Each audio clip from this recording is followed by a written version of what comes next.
ಮಾಜಿ ಮುಖ್ಯಮಂತ್ರಿ ಕುಮಾರಸ್ವಾಮಿ ಅವರು ಭಾಳ ಸ್ಪಷ್ಟವಾಗಿ ಹೇಳಿಬಿಟ್ಟಿದ್ದಾರೆ. ಅವರೇ ಹೇಳಿದ್ದಾರೆ. ನಾನು ಅವ್ರ ಮಾತನ್ನ ಎಂಡಾರ್ಸ್ ಮಾಡ್ತೀನಿ. ಮಾಜಿ ಮುಖ್ಯಮಂತ್ರಿ ಕುಮಾರಸ್ವಾಮಿ ಅವರು ಹೇಳಿರುವಂಥ ಮಾತನ್ನು ಎಂಡಾರ್ಸ್ ಮಾಡ್ತೀನಿ. ಕಾನೂನು ಎಲ್ಲರಿಗೂ ಒಂದೇ. ಕಾನೂನು ಎಲ್ರಿಗೂ ಒಂದೇ. ನಾವು ಯಾರನ್ನೂ ಸಮರ್ಥಿಸುವಂಥ ಪ್ರಶ್ನೆ ಇಲ್ಲ. ಈ ಎಲ್ಲವೂ ಕೂಡ ಸಾರ್ವಜನಿಕಗೊಂಡ ಮೇಲೆ ನಮ್ಮ ಗಮನಕ್ಕೆ ಬಂದಿತ್ತು. ಅದು ಚುನಾವಣೆಯ 2 ದಿನ ಇದ್ದಂತೆ ಸಾರ್ವಜನಿಕ ರೂಪಕ್ಕೆ ಪ್ರಕಟಗೊಳ್ತು. ಅಲ್ಲಿವರೆಗೂ ನಮಗೇನು ಗೊತ್ತಿರಲಿಲ್ಲ.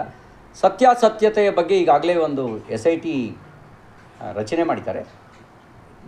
ನಾವು ಈ ವಿಷಯಕ್ಕೆ ಸಂಬಂಧಪಟ್ಟಂತೆ ಮಾನ್ಯ ಮಾಜಿ ಮುಖ್ಯಮಂತ್ರಿ ಕುಮಾರಸ್ವಾಮಿ ಅವರು ಏನು ಹೇಳಿದ್ದಾರೆ ಆ ಮಾತು ನಾನು ಎಂಡಾರ್ಸ್ ಮಾಡ್ತೀನಿ.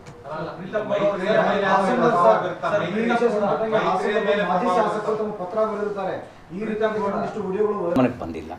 ನಮ್ಮ ಪಕ್ಷದ ನಮ್ಮ ಪಾರ್ಟಿಯ ಕೋರ್ ಕಮಿಟಿಯಲ್ಲೂ ಕೂಡ ಅವ್ರ ಪತ್ರದ ಕುರಿತಂತೆ ಎಲ್ಲೂ ಚರ್ಚೆ ಆಗಿಲ್ಲ. ಯಾರಿಗೆ ಪತ್ರ ಬರೆದಿದ್ರು ಅನ್ನೋದು ನಮಗೆ ಗೊತ್ತಿಲ್ಲ. ನಮ್ಗೆ ಆ ಥರದ್ದು ಯಾವುದೇ ಚರ್ಚೆ ನಮ್ಮ ಪಕ್ಷದ ವೇದಿಕೆಯಲ್ಲಿ ಆಗಿಲ್ಲ. ಮತ್ತು ಅವರಿಗೆ ಟಿಕೆಟ್ನ 2019ರಲ್ಲೇ ಕೊಟ್ಟಿದ್ದಾರೆ. ಆಗ ಕಾಂಗ್ರೆಸ್ ಜನತಾದಳವನ್ನು ಬೆಂಬಲಿಸಿತ್ತು. ನಾವು ವಿರುದ್ಧ ಕ್ಯಾಂಡಿಡೇಟ್ ಹಾಕಿದ್ವಿ. ಜನತಾದಳವನ್ನು ಕಾಂಗ್ರೆಸ್ ಬೆಂಬಲಿಸಿತ್ತು, ನಾವು ವಿರುದ್ಧ ಹಾಕಿದ್ವಿ. ಮತ್ತು ನಾವು ಜನತಾದಳದ ಜೊತೆಗೆ ಜನತಾದಳ NDA ಭಾಗ ಆಗಿದೆ. ಜನತಾದಳದ ಒಳಗೆ ಯಾರಿಗೆ ಟಿಕೆಟ್ ಕೊಡಬೇಕು ಅನ್ನೋದನ್ನು NDA ತೀರ್ಮಾನ ಮಾಡಿರೋದಲ್ಲ, ಅದು ಜನತಾದಳವೇ ತೀರ್ಮಾನ ಮಾಡಿರೋದು. ಅವ್ರ ಪಕ್ಷದೊಳಗೆ ಯಾರಿಗೆ ಟಿಕೆಟ್ ಕೊಡಬೇಕು.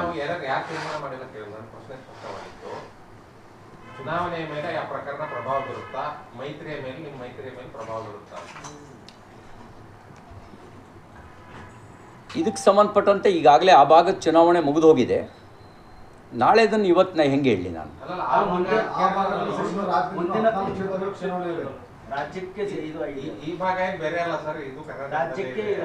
ಅಲ್ಲ, ಈ ವಿಷಯದಲ್ಲಿ ನೀವು ಜಡ್ಜ್ಮೆಂಟಿಗೆ ಬರ್ತಾ ಇದ್ದೀರಿ.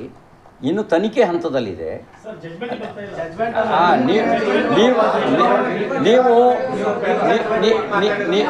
ನೀವು ಜಡ್ಜ್ಮೆಂಟಿಗೆ ಬರ್ತಾ ಇದ್ದೀರಿ.